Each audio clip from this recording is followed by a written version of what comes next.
नमस्कार दोस्तों, स्वागत है आप सभी का स्मार्ट क्लास के कॉल एग्जाम पर। दोस्तों, हम लोग अभी Uttar Pradesh PCS, Bihar PCS, MP PCS आदि विभिन्न एग्जामों में पूछे गए प्रीवियस ईयर के प्रश्नों को और इसी में आने वाले एग्जाम में बहुत संभावित प्रश्नों को समाहित करते हुए हम एक टेस्ट सीरीज स्टार्ट किए हैं। और इसी क्रम में आज का हमारा टॉपिक है ऊर्जा परिदृश्य, जल ऊर्जा, तापीय ऊर्जा और अन्य संबंधित विषय। तो आइए इसमें प्रश्न संख्या 1 देखते हैं। प्रश्न संख्या 1 है, भारत में सबसे बड़ा जल विद्युत परियोजना कौन सी है? ए भाखड़ा नागल, बी टिहरी, सी इडुक्की, टी सतलुज। तो भारत में सबसे बड़ा जल विद्युत परियोजना टिहरी है। सही आंसर है विकल्प संख्या बी, टिहरी। टिहरी जल विद्युत परियोजना उत्तराखंड में स्थित है और यह भारत की सबसे बड़ी जल विद्युत परियोजनाओं में से एक है। प्रश्न संख्या 2 है, निम्नलिखित में से कौन सा राज्य तापीय ऊर्जा के लिए प्रमुख है? यह उत्तर प्रदेश, बी बिहार, सी गुजरात, डी हिमाचल प्रदेश। तो इसमें से गुजरात राज्य जो है तापीय ऊर्जा के लिए प्रमुख है। सही आंसर है विकल्प संख्या सी, गुजरात राज्य तापीय ऊर्जा के क्षेत्र में प्रमुख है, जहां कई बड़े तापीय ऊर्जा संयंत्र स्थापित हैं। प्रश्न संख्या 3 है, जल विद्युत ऊर्जा के मुख्य लाभों में से क्या है? ये उच्च लागत, बी प्रदूषण, सी नवीकरणीय, डी स्थिरता की कमी। जल विद्युत ऊर्जा के प्रमुख लाभों में से एक है नवीकरणीय, यह नवीकरणीय ऊर्जा है। सही आंसर है विकल्प संख्या सी, जल विद्युत ऊर्जा एक नवीकरणीय स्रोत है जो प्रदूषण मुक्त और स्थिर ऊर्जा प्रदान करता है।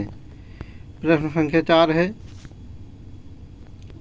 महासागरीय ऊर्जा की किस तकनीक का उपयोग लहरों से ऊर्जा उत्पन्न करने के लिए किया जाता है? एक wave turbine, B tidal barrage, C thermal exchange, D सौर सेल।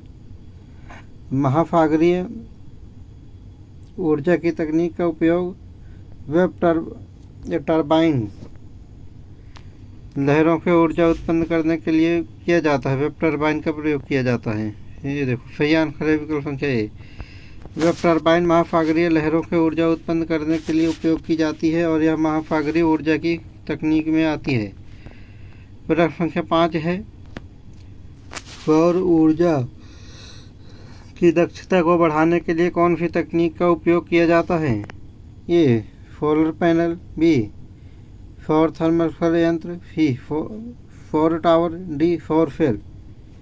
तो सौर ऊर्जा की दक्षता को बढ़ाने के लिए सौर सेल का प्रयोग किया जाता है। सही आंसर है विकल्प संख्या डी, सौर सेल सौर ऊर्जा को इलेक्ट्रिक ऊर्जा में परिवर्तित करने में मदद करता है और इसके माध्यम से सौर ऊर्जा की दक्षता बढ़ाई जाती है।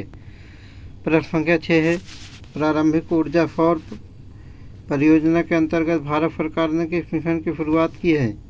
ये स्वच्छ ऊर्जा मिशन, B national solar mission, C अक्षय ऊर्जा मिशन, डी ग्रीन मिशन। प्रारंभिक ऊर्जा सौर ऊर्जा परियोजना के अंतर्गत भारत सरकार ने नेशनल सोलर मिशन की शुरुआत की है। सही आंसर है विकल्प संख्या बी, जवाहरलाल नेहरू राष्ट्रीय सौर मिशन की शुरुआत भारत सरकार ने 2010 में की थी। प्रश्न संख्या 7 है, भारत में सबसे बड़े तापीय ऊर्जा संयंत्र का क्या नाम है? ए दादरी तापीय संयंत्र, बी तापीय संयंत्र, सी सिंगरौली तापीय संयंत्र, डी हरिकोटा तापीय संयंत्र। भारत में सबसे बड़े तापीय ऊर्जा संयंत्र का नाम सिंगरौली तापीय संयंत्र है। सही आंसर है विकल्प संख्या सी, सिंगरौली तापीय संयंत्र मध्य प्रदेश में स्थित है और यह भारत के सबसे बड़े तापीय ऊर्जा संयंत्रों में से एक है। प्रश्न संख्या 8 है, जल विद्युत ऊर्जा का सबसे बड़ा स्रोत कौन सा है? ए टिहरी बांध, बी भाखड़ा नागल, सी दामोदर घाटी परियोजना, डी इडुक्की परियोजना। भाखड़ा नागल जो परियोजना है यह जल विद्युत परियोजना का सबसे बड़ा स्रोत है। सही आंसर है विकल्प संख्या बी, भाखड़ा नागल परियोजना पंजाब और हिमाचल प्रदेश में स्थित है और यह भारत की सबसे बड़ी जल विद्युत परियोजनाओं में से एक है। प्रश्न संख्या 9 है, निम्नलिखित में से कौन सा नवीकरणीय ऊर्जा स्रोत है? ये प्राकृतिक गैस, बी कोयला, सी पवन ऊर्जा, डी तेल। तो भारत में नवीकरणीय ऊर्जा का सबसे बड़ा स्रोत पवन ऊर्जा है। सही आंसर है विकल्प संख्या सी।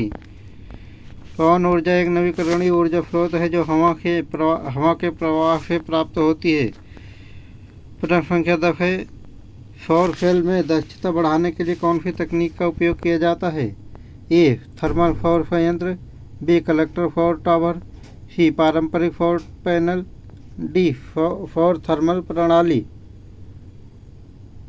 तो सौर ऊर्जा दक्षता बढ़ाने के लिए कलेक्टर सौर पावर का उपयोग किया जाता है। सही आंसर है विकल्प संख्या बी। कलेक्टर सौर टावर सौर ऊर्जा को एक बिंदु पर संकेंद्रित करता है जिससे ऊर्जा की दक्षता बढ़ जाती है। प्रश्न संख्या 11 है, जवाहरलाल नेहरू राष्ट्रीय सौर मिशन का मुख्य उद्देश्य क्या है? ए सौर पैनल की संख्या बढ़ाना, बी 50,000 मेगावाट सौर ऊर्जा का उत्पादन, सी सौर ऊर्जा को सस्ते में उपलब्ध कराना, डी सौर ऊर्जा पर शोध बढ़ाना। तो जवाहरलाल नेहरू राष्ट्रीय सौर मिशन का मुख्य उद्देश्य 50,000 मेगावाट सौर ऊर्जा का उत्पादन है। सही आंसर है विकल्प संख्या बी। जवाहरलाल नेहरू राष्ट्रीय सौर मिशन का उद्देश्य 50,000 मेगावाट सौर ऊर्जा का उत्पादन करना है। प्रश्न संख्या 12, भारत में सबसे बड़ी बायोमास ऊर्जा परियोजना का क्या नाम है? ए शहडोल बायोमास परियोजना, बी सूरत बायोमास परियोजना, सी खगड़िया बायोमास परियोजना, डी जामनगर बायोमास परियोजना। भारत में सबसे बड़ी बायोमास ऊर्जा परियोजना का नाम खगड़िया बायोमास परियोजना है। सही आंसर है विकल्प संख्या सी। खगड़िया बायोमास परियोजना बिहार में स्थित है और यह भारत की सबसे बड़ी बायोमास ऊर्जा परियोजनाओं में से एक है। प्रश्न संख्या 13 है, भारत की किस संस्था को अक्षय ऊर्जा के विकास के लिए जिम्मेदार ठहराया गया? ये भारतीय अक्षय ऊर्जा विकास एजेंसी, बी भारतीय ऊर्जा विकास निगम, सी भारतीय विद्युत प्राधिकरण, डी भारतीय सौर प्राधिकरण। तो ये भारतीय अक्षय ऊर्जा विकास एजेंसी जो है इसको अक्षय ऊर्जा के विकास के लिए जिम्मेदार ठहराया गया और सही आंसर है विकल्प संख्या ए। अब भारतीय अक्षय ऊर्जा विकास एजेंसी यानी कि इरडा अक्षय ऊर्जा के विकास के लिए जिम्मेदार है। प्रश्न संख्या 14 है, नवीकरणीय महासागरीय ऊर्जा तकनीकी क्या है? ए टाइडल ऊर्जा, बी वेव ऊर्जा, सी थर्मल ऊर्जा, डी हाइब्रिड महासागरीय ऊर्जा। नवीनतम महासागरीय ऊर्जा तकनीक टाइडल ऊर्जा है। सही आंसर है विकल्प संख्या ए। टाइडल ऊर्जा महासागर की ज्वार भाटे की ऊंचाई और गहराई से उत्पन्न की जाती है और यह एक नई महासागरीय ऊर्जा तकनीकी है। प्रश्न संख्या 15 है, भारत में भूतापीय ऊर्जा का प्रमुख स्रोत कौन सा है? ए कर्नाटक, बी उत्तराखंड, सी हिमाचल प्रदेश, डी राजस्थान। भारत में भूतापीय ऊर्जा का सबसे प्रमुख स्रोत उत्तराखंड है। सही आंसर है विकल्प संख्या बी। उत्तराखंड में भूतापीय ऊर्जा के संभावित स्रोतों की पहचान की गई है और यह इस क्षेत्र में महत्वपूर्ण है। प्रश्न संख्या 16 है, भारत में नाभिकीय ऊर्जा का प्रमुख संयंत्र कौन सा है? ए काकरापार, बी तारापुर, सी रापार, डी कुडनकुलम। ये कुडनकुलम जो है भारत में नाभिकीय ऊर्जा का प्रमुख संयंत्र है। सही आंसर है विकल्प संख्या डी। कुडनकुलम नाभिकीय ऊर्जा संयंत्र तमिलनाडु में स्थित है और यह भारत का प्रमुख नाभिकीय ऊर्जा संयंत्र है। प्रश्न संख्या 17 है, अल्ट्रा मेगा पावर परियोजनाओं की विशेषता क्या है? ए छोटे पैमाने पर ऊर्जा उत्पादन, बी छोटे पैमाने पर और सस्ते में ऊर्जा उत्पादन, बड़े पैमाने पर और सस्ते में ऊर्जा उत्पादन, सी नवीकरणीय ऊर्जा स्रोतों का उपयोग, डी सौर ऊर्जा संयंत्र। अल्ट्रा मेगा पावर परियोजनाओं की विशेषता है बड़े पैमाने पर और सस्ते में ऊर्जा का उत्पादन। सही आंसर है विकल्प संख्या बी। अल्ट्रा मेगा पावर परियोजनाओं का उद्देश्य बड़े पैमाने पर और सस्ते में ऊर्जा उत्पादन करना है। प्रश्न संख्या 18 है, सौर ऊर्जा लागत को कम करने के लिए भारत सरकार ने कौन सी योजना शुरू की? ए स्वच्छ ऊर्जा योजना, बी प्रधानमंत्री सौर ऊर्जा योजना, C national solar mission, D अक्षय ऊर्जा योजना। सौर ऊर्जा की लागत को कम करने के लिए भारत सरकार ने नेशनल सोलर मिशन की शुरुआत की। सही आंसर है विकल्प संख्या सी। नेशनल सोलर मिशन सौर ऊर्जा की लागत को कम करने और इसके उपयोग को बढ़ावा देने के लिए शुरू किया गया। प्रश्न संख्या 19 है, भारत में किस राज्य में पवन ऊर्जा के प्रमुख परियोजनाएं स्थापित की गई हैं? ये उत्तर प्रदेश, बी महाराष्ट्र, सी तमिलनाडु, डी गुजरात। तो भारत में ये जो तमिलनाडु राज्य में पवन ऊर्जा की प्रमुख परियोजनाएं स्थापित की गई हैं। सही आंसर है विकल्प संख्या सी। तमिलनाडु पवन ऊर्जा के क्षेत्र में अग्रणी है और यहाँ प्रमुख पवन ऊर्जा परियोजनाएं स्थापित की गई हैं। प्रश्न संख्या 20 है, कोयला आधारित ऊर्जा का मुख्य नुकसान क्या है? ए उच्च लागत, बी कम ऊर्जा उत्पादन, सी प्रदूषण, डी नवीकरणीयता की कमी। तो 20 में का आंसर है कोयला आधारित ऊर्जा का मुख्य नुकसान है प्रदूषण। सही आंसर है विकल्प संख्या सी। कोयला आधारित ऊर्जा उत्पादन में उच्च मात्रा में प्रदूषण होता है जो पर्यावरण के लिए हानिकारक है। प्रश्न संख्या 21 है, सौर ऊर्जा को बेहतर तरीके से संचित करने के लिए कौन सी तकनीक का उपयोग किया जाता है? ये बैटरी स्टोरेज, बी हाइब्रिड सौर प्रणाली, सी थर्मल सौर स्टोरेज, डी वायु स्टोरेज। तो सौर ऊर्जा को बेहतर तरीके से संचित करने के लिए बैटरी स्टोरेज का उपयोग किया जाता है। सही आंसर है विकल्प संख्या ए। सौर ऊर्जा को संचित करने के लिए बैटरी स्टोरेज तकनीक का उपयोग किया जाता है जिससे ऊर्जा को रात या बाद के समय में उपयोग किया जा सके। प्रश्न संख्या 22 है, भारत के किस राज्य में बायोमास ऊर्जा का प्रमुख विकास हुआ है? ये उत्तर प्रदेश, बी कर्नाटक, सी पंजाब, डी मध्य प्रदेश। भारत के कर्नाटक राज्य में बायोमास ऊर्जा का प्रमुख विकास हुआ है। सही आंसर है विकल्प संख्या बी। कर्नाटक में बायोमास ऊर्जा का प्रमुख विकास हुआ है और यहाँ कई बायोमास परियोजनाएं स्थापित की गई हैं। प्रश्न संख्या 23 है, सागर ऊर्जा किस प्रकार की ऊर्जा है? ए महासागरीय ऊर्जा, बी सौर ऊर्जा, सी पवन ऊर्जा, डी बायोमास ऊर्जा। सागर ऊर्जा महासागरीय ऊर्जा प्रकार की ऊर्जा है। सही आंसर है विकल्प संख्या ए। सागर ऊर्जा महासागर की लहरों और ज्वार भाटे से प्राप्त ऊर्जा को संदर्भित करती है जो महासागरीय ऊर्जा की श्रेणी में आती है। प्रश्न संख्या 24 है, भूतापीय ऊर्जा का प्रमुख लाभ क्या है? ए उच्च लागत, बी उच्च प्रदूषण, सी नवीकरणीय और स्थिर, डी सीमित उपलब्धता। भूतापीय ऊर्जा का प्रमुख लाभ है नवीकरणीय और स्थिरता है। सही आंसर है विकल्प संख्या सी। भूतापीय ऊर्जा एक स्थिर और नवीकरणीय स्रोत है जो पृथ्वी की आंतरिक गर्मी से प्राप्त होती है। प्रश्न संख्या 21 है, भारत में किस राज्य में पवन ऊर्जा की सबसे बड़ी परियोजना है? ये कर्नाटक, बी तमिलनाडु, सी गुजरात, डी राजस्थान। तो भारत के तमिलनाडु राज्य में पवन ऊर्जा की सबसे बड़ी परियोजना स्थित है। सही आंसर है विकल्प संख्या बी। तमिलनाडु में पवन ऊर्जा परियोजनाओं का व्यापक नेटवर्क है और यह पवन ऊर्जा के प्रमुख उत्पादक राज्यों में से एक है। प्रश्न संख्या 26 है, अल्ट्रा मेगा पावर परियोजना का मुख्य उद्देश्य क्या है? ये सीमित क्षेत्र में ऊर्जा उत्पादन, बी सस्ते और बड़े पैमाने पर ऊर्जा उत्पादन, सी सौर ऊर्जा का प्रयोग, डी पवन ऊर्जा की क्षमता बढ़ाना। अल्ट्रा मेगा पावर परियोजना का मुख्य उद्देश्य सस्ते और बड़े पैमाने पर ऊर्जा उत्पादन करना है। सही आंसर है विकल्प संख्या बी। अल्ट्रा मेगा पावर परियोजनाओं का उद्देश्य बड़े पैमाने पर और सस्ते में ऊर्जा उत्पादन करना है। प्रश्न संख्या 27 है, अल्ट्रा मेगा पावर प्रोजेक्ट की कुल क्षमता क्या होती है? ये 500 मेगावाट, बी 1000 मेगावाट, सी 2000 megawatt, D 4000 megawatt. Ultra mega power project की कुल क्षमता 4000 मेगावाट होती है। सही आंसर है विकल्प संख्या डी।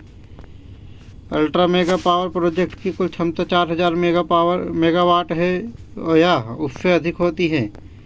प्रश्न संख्या 28 है, सौर ऊर्जा की दक्षता में सुधार के लिए कौन सी नई प्रौद्योगिकी उपयोग में लाई जा रही है? ए सौर थर्मल तकनीक, बी सोलर टावर प्रणाली, सी सौर बैटरी, डी हाइब्रिड पैनल। सौर ऊर्जा दक्षता में सुधार करने के लिए सौर टावर प्रणाली उपयोग में लाई जा रही है। सही आंसर है विकल्प संख्या बी। सौर टावर प्रणाली सौर ऊर्जा की दक्षता को सुधारने के लिए नवीनतम तकनीकी है जो सूर्य की ऊर्जा को एक बिंदु पर संकेंद्रित करती है।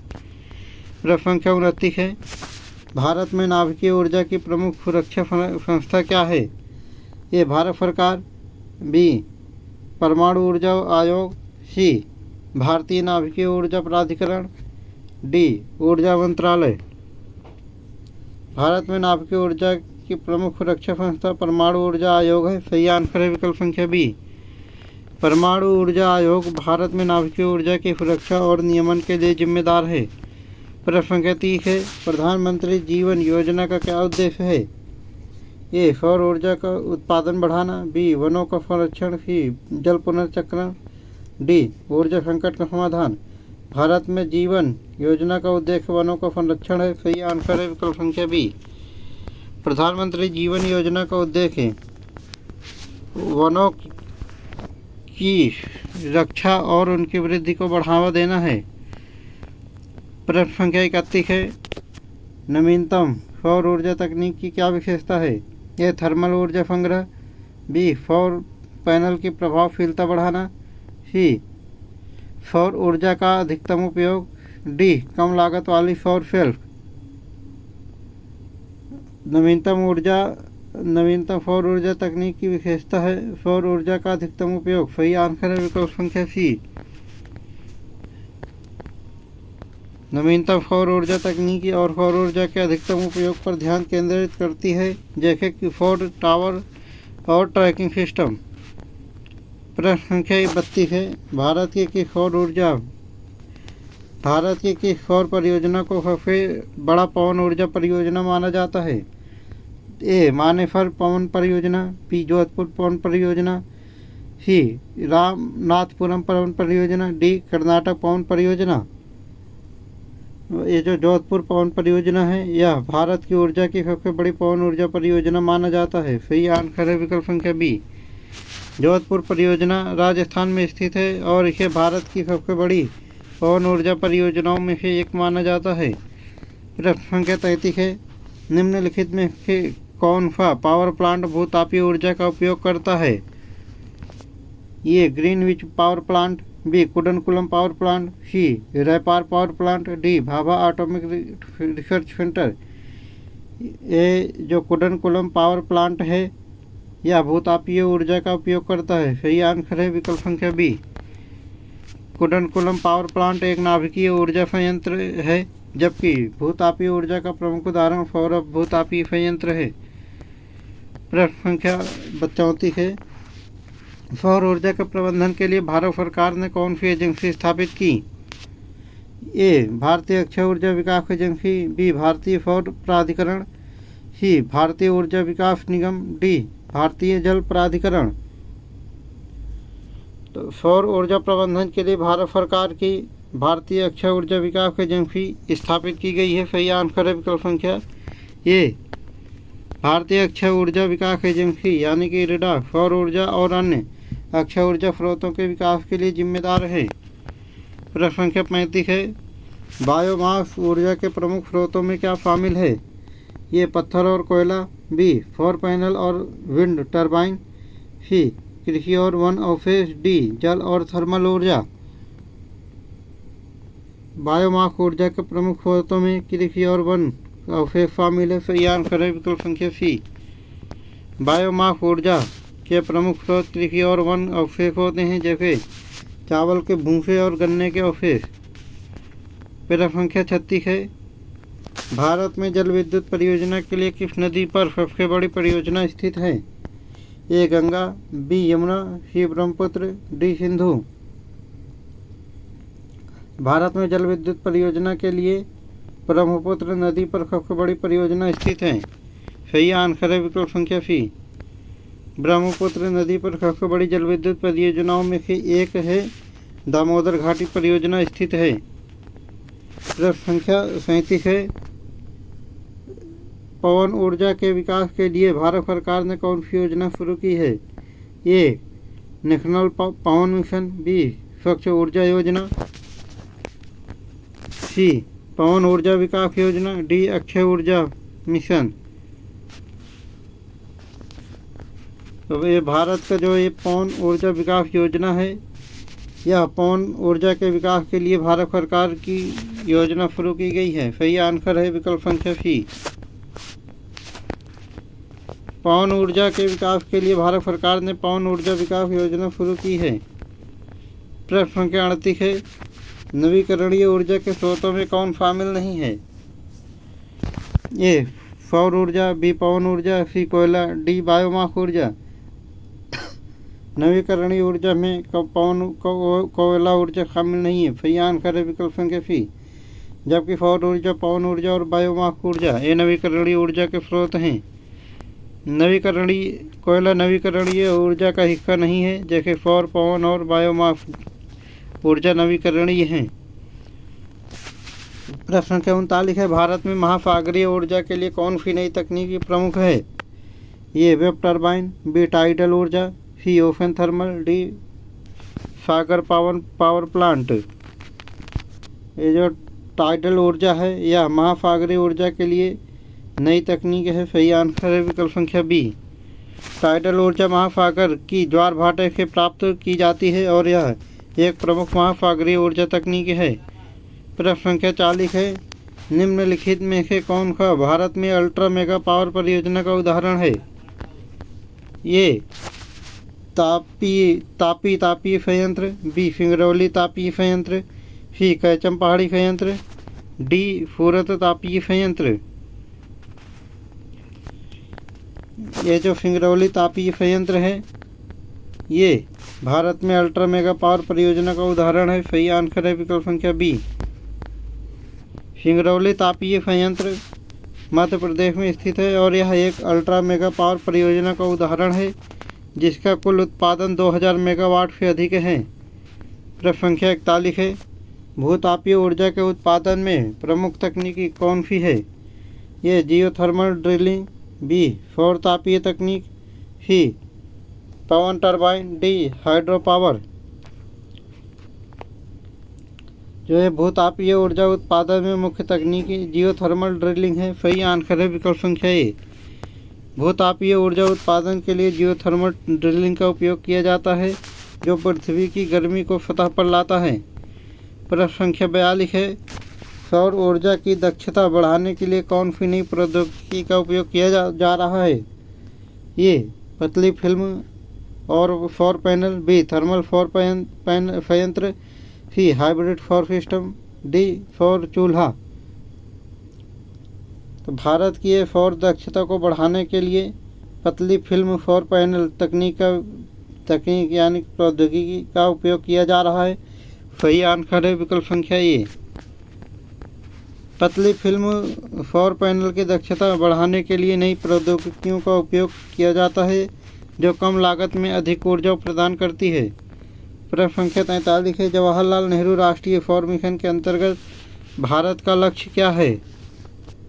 ये 20,000 मेगावाट सौर ऊर्जा उत्पादन, बी 50,000 मेगावाट सौर ऊर्जा उत्पादन, सी 70,000 मेगावाट सौर ऊर्जा उत्पादन, डी 10,000 मेगावाट सौर ऊर्जा उत्पादन। भारत के जो जवाहरलाल नेहरू सौर मिशन है इसके अंतर्गत भारत का लक्ष्य है 50,000 मेगावाट सौर उत्पादन। सही आंसर है विकल्प संख्या बी। जवाहरलाल नेहरू राष्ट्रीय सौर मिशन का उद्देश्य 50,000 मेगावाट सौर ऊर्जा उत्पादन करना है जो सौर ऊर्जा के क्षेत्र में भारत की प्रमुख पहल है। प्रश्न संख्या 44 है, भारत में नाभिकीय ऊर्जा के लिए प्रमुख संयंत्रों में से एक किस राज्य में स्थित है? यह उत्तर प्रदेश, बी तमिलनाडु, सी महाराष्ट्र, डी पंजाब। भारत में नाभिकीय ऊर्जा के लिए प्रमुख संयंत्रों में से एक राज्य तमिलनाडु है। सही आंसर है विकल्प संख्या बी। तमिलनाडु में कुडमकुलम नाभिकीय ऊर्जा संयंत्र स्थित है, जो भारत के प्रमुख नाभिकीय संयंत्रों में से एक है। प्रश्न संख्या 45 है। निम्नलिखित में है कौन सी योजना नवीकरणीय ऊर्जा के क्षेत्र में भारत सरकार द्वारा शुरू की गई है?